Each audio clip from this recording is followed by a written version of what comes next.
ലോക പരിസ്ഥിതി ദിനത്തിൽ ഔഷധ സസ്യങ്ങൾ നട്ടും ഔഷധ ഫാക്ടറിയിലേക്ക് പഠനയാത്ര സംഘടിപ്പിച്ചും കക്കാട് ഗവൺമെന്റ് LP സ്കൂളിലെ വിദ്യാർത്ഥികളുടെ പ്രകടനം വേറിട്ടതായി. ആരോഗ്യ പരിസ്ഥിതി ബോധം വളർത്തുന്നതിനായി മുക്കം താഴേക്കാട്ടു വില്ലേജിലെ കച്ചേരി ഹെർമൻസ് യുനാനി ഹെർബൽ ഫാർമസ്യൂട്ടിക്കൽസ് കമ്പനിയിലേക്കായിരുന്നു ഫീൽഡ് ട്രിപ്പ് നടത്തിയത്. നമ്മുടെ ചുറ്റുമുള്ള വിവിധ സസ്യങ്ങളുടെ കായും പൂവും വേരും കമ്പുമെല്ലാം ഉപയോഗിച്ച് നിർമ്മിച്ച വിവിധ യുനാനി മരുന്നുകളും ഗുളികകളും ലേഹ്യങ്ങളുമെല്ലാം കണ്ടു മനസ്സിലാക്കി. ഇവ ശാസ്ത്രീയമായി ഉണ്ടാക്കുന്ന വിവിധ ഘട്ടങ്ങളും അവയുടെ ലാബ് പരിശോധന മുതൽ പാക്കിംഗ് വരെയുള്ള വിവിധ പ്രോസസ്സിംഗ് രീതികളുമെല്ലാം കമ്പനി അധികൃതർ കുട്ടികൾക്ക് വിശദീകരിച്ചു കൊടുത്തു.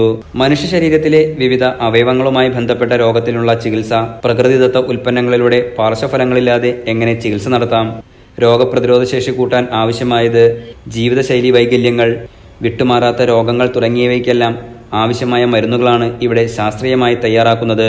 സ്ഥാപനത്തിന്റെ കോർഡിനേറ്റർ KT റഷാദ് പ്രവർത്തനങ്ങൾ വിശദീകരിച്ച് സംശയങ്ങൾക്ക് മറുപടി നൽകി. ULCC സഹകരണത്തോടെ ഔഷധ സസ്യങ്ങളും നട്ടു.